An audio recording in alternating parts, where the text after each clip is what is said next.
Howdy folks et bienvenue sur cette vidéo où aujourd'hui nous allons voir l'univers des monster trucks aux États-Unis. Alors en plus de vous expliquer un peu d'où ça vient et quel genre de choses on peut voir, on va se rendre en ce moment à une compétition de monster truck à Hidalgo. Alors rien à voir avec la mer de Paris, à Hidalgo dans le sud du Texas. C'est parti.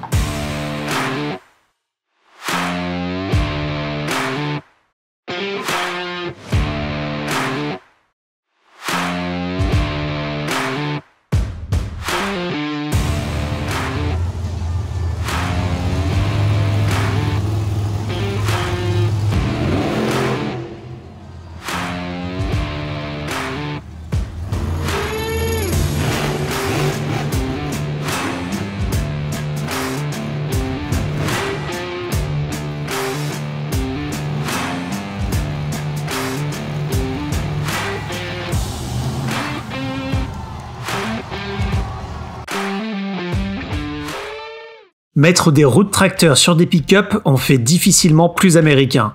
Et c'est bien de là que l'idée est partie. Le premier monster truck qui a vraiment lancé la discipline s'appelait Bigfoot et a été construit par Bob Chandler en 1974 sur la base d'un Ford F250. À l'époque, les sponsors à plusieurs millions de dollars n'existaient pas encore et Bob a modifié le pick-up familial tout en le présentant à des événements automobiles le week-end. En 1981, Bigfoot commence à être connu, et est même utilisé dans le film Take This Job and Shove It.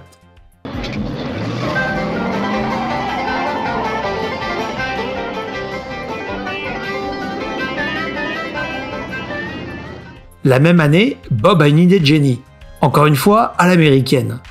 Il décide d'acheter 2 épaves à la casse et de rouler dessus avec Bigfoot. Le public adore. Et sans le savoir, il vient de créer la mode des monster trucks. Aujourd'hui, Bigfoot passerait pour un nain à côté des monstres présentés au Monster Jam, les événements de monster truck avec le plus de poids commercial aux États-Unis. Les monster trucks modernes sont de véritables bêtes. Fini les F250 modifiés. Les trucks sont de vrais tanks avec une carrosserie en fibre de verre, plus facile à changer, qui ressemble vaguement à un pick-up qu'on pourrait acheter chez General Motors, mais qui en fait sont des gros véhicules. Les monster trucks modernes pèsent plus de 5 tonnes et sont propulsés par un moteur V8 complètement tuné de plus de 1500 chevaux. Mais pour bouger ces pneus de 66 pouces, et oui, vous vous preniez pour qui avec vos jantes de 19 pouces de kéké? Et oui, pour bouger ces pneus de plus de 1,60 m de large, il faut du couple. Les boîtes de vitesse sont des automatiques à 2 rapports. La consommation sur autoroute n'est pas tellement la priorité pour ces monstres qui consomment 11 litres de méthanol à la minute. Boîte automatique donc, la première vitesse ne sert qu'à lancer le monster truck, qui passe ensuite très vite en deuxième. Le conducteur peut alors se concentrer sur la performance. Ça va sans dire, ces pick-up ne sont pas homologués pour la route et sont transportés par remorque aux compétitions. Les compétitions, justement, se passent dans des stades de différentes tailles. Hidalgo, où je suis allé pour cette vidéo, est une petite ville. Le stade était vraiment petit pour ce genre d'événement, avec seulement 5500 places. Ça limite les équipes pas mal, qui doivent faire attention à ne pas prendre trop de vitesse et surtout à ne pas prendre un tremplin dans le public. En 2022, j'ai été à un événement de Monster Jam à San Antonio, dans un stade assez grand pour avoir un terrain de foot couvert. Le spectacle était différent, les pick-up pouvaient prendre plus de vitesse, faisaient des sauts plus hauts, mais on était plus loin de la piste et on ressentait pas autant les vibrations. Bref, si vous avez un Monster Jam près de chez vous lorsque vous êtes aux États-Unis, alors allez-y quelle que soit la taille de l'événement, je vous le recommande vivement. Lors des compétitions, les trucks s'affrontent dans plusieurs catégories. Il y a des courses, bon, pas à Hidalgo à cause de la taille des stades, mais voici des images de la finale de 2019 à Orlando en Floride. Triple Threat Series, Cretin and Bounty Hunter, and they are off to the races here, Jimmy, in the red lane, and a veteran against around that turn, and he is going to take the win against Tristan. Il y a aussi un concours de skill, c'est-à-dire de compétences. Les conducteurs sont évalués sur leur capacité à faire des figures techniques. Par exemple, à maintenir leur véhicule en équilibre sur 2 roues, ou bien à faire un salto. Eh oui, un salto.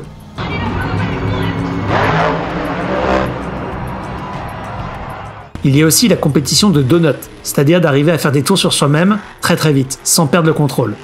Faites pas les malins avec vos 15 ans de permis et votre Dacia. 1500 chevaux, 5 tonnes de métal, c'est pas aussi facile à gérer. Et enfin, il y a la compétition reine, la compétition de freestyle. Il s'agit ici de faire le plus de figures et d'impressionner le public. Le public vote d'ailleurs par téléphone pour chaque performance. C'est gratuit et tout le monde est invité à donner sa note. C'est une sorte de jury géant, en somme.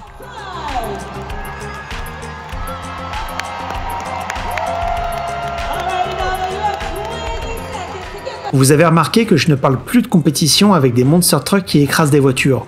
Pourtant, c'est ce qu'on a en tête quand on imagine monster truck. Mais en 2019, la discipline a été bannie. Tout ça vient d'un problème logistique. En fait, les voitures modernes sont un peu faites pour s'écraser et s'exploser dans plein de milliers de pièces en plastique. Et ça, c'était dangereux pour le public. Il y a eu des accidents. Monster Jam était bien au courant que c'était dangereux et utilisait des véhicules dans des casses des années 60 qui étaient en métal et qui avaient tendance à s'écraser d'un coup. Mais ces véhicules se font de plus en plus rares et les collectionneurs sont prêts à dépenser beaucoup d'argent pour ça. Et Monster Jam ne veut pas détruire des véhicules de collection. Donc maintenant, ça devient difficile de trouver des véhicules qui s'écrasent correctement sous le poids d'un monster truck. À cause de ça, et pour garder tout le monde en sécurité, la discipline a été interdite.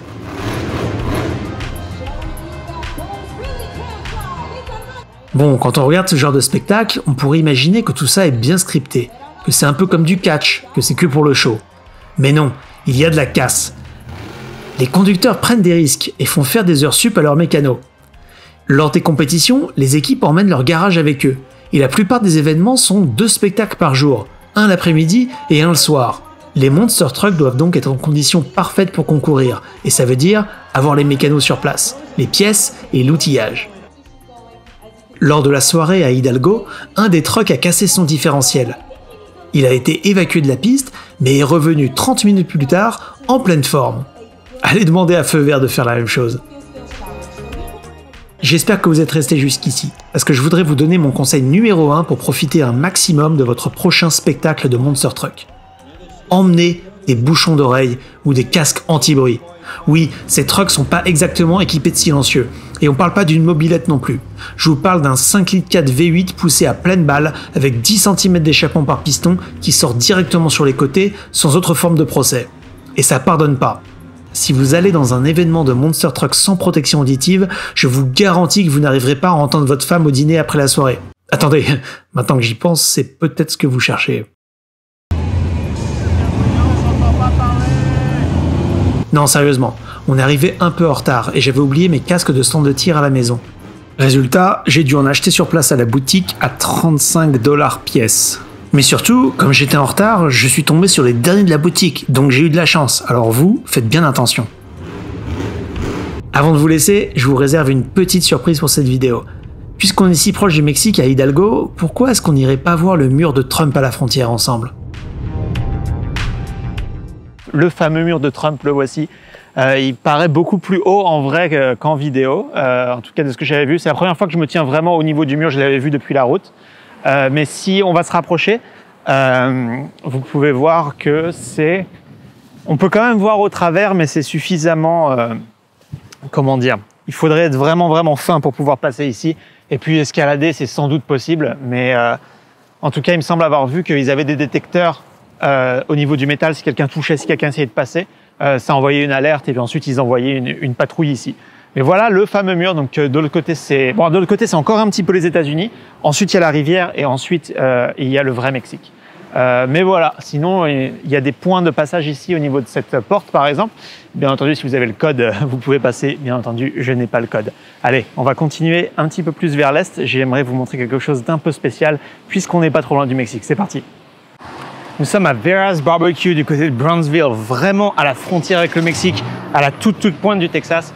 Et ici se trouve la cuisine d'un restaurant qui cuisine le barbacoa traditionnel. Alors, d'après ce qu'on sait, c'est le dernier restaurant qui fait ça au Texas. C'est pour une bonne raison, c'est parce qu'il y a beaucoup de villes qui ont interdit la pratique, parce que la cuisson réclame de creuser un puits de 2 mètres dans le sol et d'aller... donc ils mettent du bois avec une grille par-dessus et ensuite de poser des têtes de bœuf entières dessus. Et donc cette technique de cuisson a été interdite pour des raisons d'hygiène parce que c'est très difficile de contrôler la température et de vérifier que tout est bien aux normes. Par contre, les restaurants qui étaient ouverts au moment où la loi est passée pouvez continuer la pratique et celui-ci est le dernier à avoir encore le droit de le faire.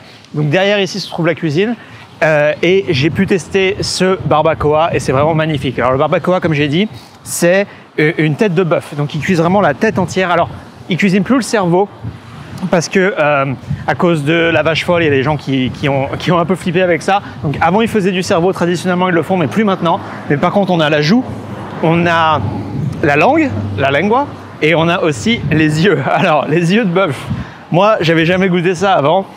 C'est pas si mauvais que ça. Le problème c'est qu'il faut vraiment que vous enleviez l'idée de la tête que c'est un œil, parce que vous devez retirer l'iris avec un couteau avant et ensuite vous croquez.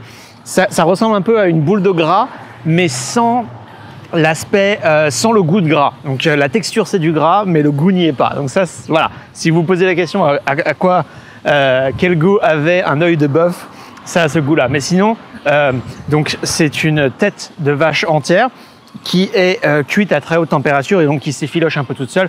Et donc on a la joue mélangée avec la langue et donc tout ça, ça fait donc cette viande un peu effilochée qu'on met ensuite dans une tortilla. Alors traditionnellement, on va mettre des avocats avec, on va mettre une sauce avec de l'huile, du guacamole ou alors une sauce tomate, des choses comme ça.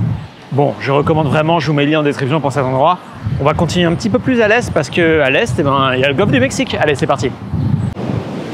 Alright folks, nous sommes sur l'île South Padre Island, vraiment tout en bas du Texas, c'est vraiment tout à l'est. Là c'est le golfe du Mexique, vous allez par là-bas avec un voilier, vous arrivez en France à peu près, hein, à vue de nez.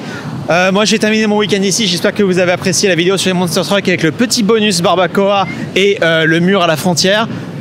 Pensez à mettre un like à cette vidéo avant de partir, inscrivez-vous si ce n'est pas déjà fait, vous êtes sur The American Dream, God bless America.